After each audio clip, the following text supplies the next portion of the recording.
welcome back to my film and TV channel. We've got a post-apocalyptic action comedy. I like a good post-apocalyptic action comedy. Is this one? Well, we'll have to talk about it, won't we? We're going to have a look at something that's been on originally on Peacock last summer, I think. It's actually appearing now on Paramount Plus is where I caught up with it. So it has been out for a little while, so you might have your own opinions anyway and just be tuned in to see what old Bernard thinks. But we're going to look at something called Twisted Metal today. Please, if you're new to the channel, push that subscribe button, push the bell notifications. It's great to have you on board. Spread the word if you can, guys. All things film and TV and series and lots of different, even the odd quiz thrown in from time to time, as well as information vlogs. So please join us. It'd be great to have you on board. And if you do check out the channel, lots of stuff on there. You will see stuff on my football team, Manchester City, as well. So all right, if it's not of any interest to you, if you know someone who might be interested, it'd be great if you could just give them a kick in my direction. That'd be a penalty kick into my direction. That'd be absolutely fantastic. Thanks for and give us a like, guys. If you've got time just to press that like button, it'd be much appreciated. Right, a Peacock original, currently on Paramount Plus. This is episodes about 31 minutes an episode, so it doesn't in theory, it doesn't overstay its welcome too much. We've got 10 episodes altogether. It was developed by Rhett Reese, Paul Wernick and Michael Jonathan Smith, based on the vehicular, there is some of it, but it's not totally Mad Max-ish, combat video game franchise of the same name, published by Sony Interactive Entertainment back on the old PS2, was it, on this one? So I'm sure there's still odd fans out there who've got fond memories, not my sort of thing. This stars Anthony Mackie, Stephanie Beatrice, Joe Sinoa, Will Arnott and Thomas Hayden Church. And in the post-apocalyptic wasteland, John Doe, a talkative milkman, one of my favourite films that a lot of people didn't like was The Postman. Remember that? The Postman, back in time. My kids liked it as well. We went to the cinema to see that, and sort of hinted that in this, I thought, with the milkman. But anyway, that's just me. A talkative milkman with amnesia is given a mission. He doesn't remember things very well. To remember what he's doing, but there you go. Very good milkman. To remember how many pints you're having, but he's not that sort of milkman. He's given a mission to traverse the desolate United States to deliver a mysterious package with unknown content. Yes, it's a promise of a lovely apartment in the new San Francisco. I didn't much like the old San Francisco. He faces a life-altering opportunity but must confront ruthless marauders in deadly and destructive vehicles to secure a chance at a better future, or one or two mainly destructive people, marauders. There's a couple of sort of headliners throughout this series.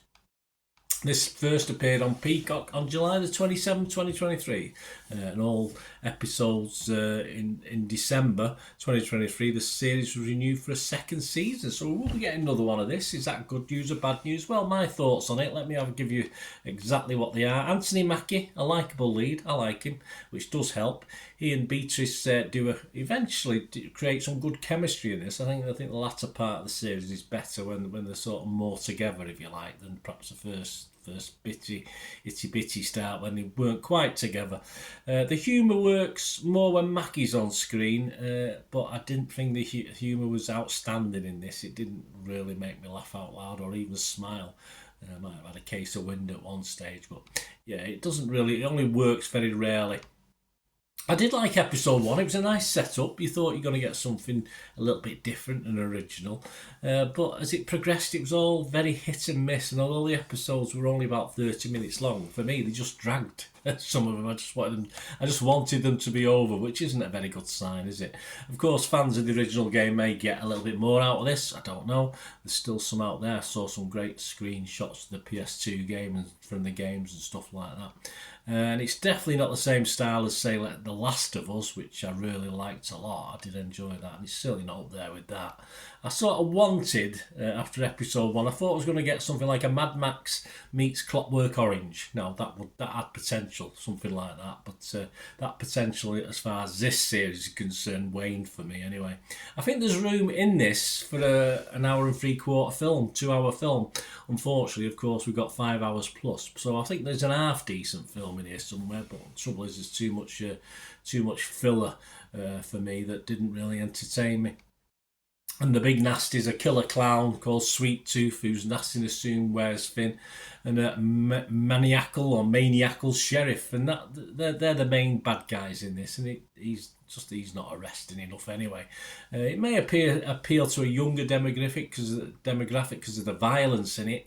But for me, as a post-apocalyptic series, it's just one of the weaker ones I've seen over the last few years. So yeah, I just wasn't overly impressed. My scores, if it was Rotten Tomatoes, I would have to be fresh on it just because I've only got fresh and rotten. I couldn't say it was rotten.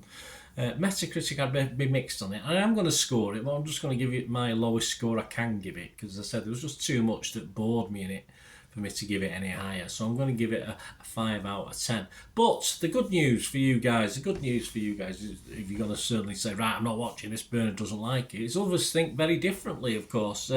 These are the other scores. Rotten Tomatoes, it's got 67% positivity. All right, Metacritic aren't as convinced. That's only 55%. 11 were positive, 6 were mixed, and 5 were negative. So that's very, very mixed as it says. Rotten Tomatoes audience were 94% positive, so it only really matters what the audience thinks, doesn't it? Metacritic users, the audience again, were 7.3. And if you go over Internet Movie Database, I'm quite amazed, really. Me and Dom Robinson of DVD Fever, because he felt a bit like me on this one. 25,000 scores and reviews, and it's getting a 7.4 out of 10. So, hey, we're in a... Me and Dom Robinson, DVD Fever, in a bit of minority on this one. We don't always agree, me and Dom, but we do on this. We don't see what the point was, but 7.4 out of 10. Yeah, it's obviously earned itself a second series. Will I be watching it? I probably will, but I won't be on the edge of my seat waiting, checking the film guys and stuff and TV guys to find out when it's on. But there you go. Anyway, let me know what you think, guys. It's all about opinions, isn't it? As I say, that's why I give you other people's as well as my own. I mean, if you tend to like what I like, then fair enough. If you otherwise. Have a watch anyway, see what you think. Let me know what you think, guys. Say not a total waste of time, because at least I did give it a score, which is more I can say for some films, so let me know. Great to hear from you. Till we meet again, last one thing, don't have to play. Stay safe, everyone. Bye for now.